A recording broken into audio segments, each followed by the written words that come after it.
I'm Tom Schuyler. I grew up in Billings, went to McKinley, Jefferson for the 6th grade, and Lincoln Junior High School, and I graduated from Billings Senior High School, class of '51. This is the beginning of our trek around the country, and there's nothing that makes me happier than to start in Billings. This is my home, this is my wife's home, and I can't think of a better place to start than right here. I have this book in the Holocaust Museum in Skokie, Illinois, a national library in Washington, D.C., one in Houston, and two in Los Angeles.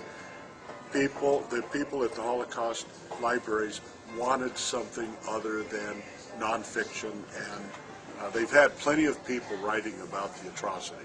You know, I taught creative writing, so I thought, well, after I retired, maybe I want to put my money where my mouth is and see if I can do what I taught kids to do in high school.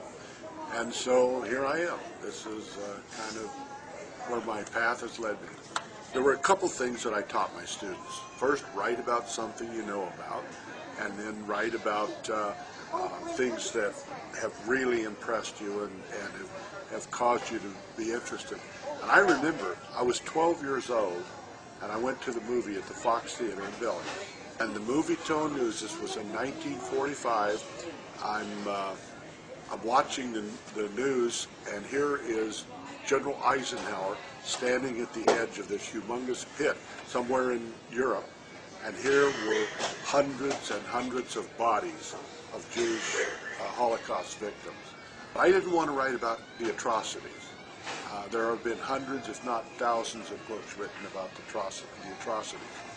I wanted to see, is there something out of all of this, some good that could have come out of all of this horrible experience? And so I decided, well, what about some people who might have deposited their money? Some of the Jewish entrepreneurs that might have deposited their money.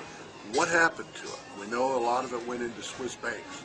And so I thought, well, what if I wrote a little mystery book about a group of people who deposited their money in Swiss banks, and then all hell breaks loose.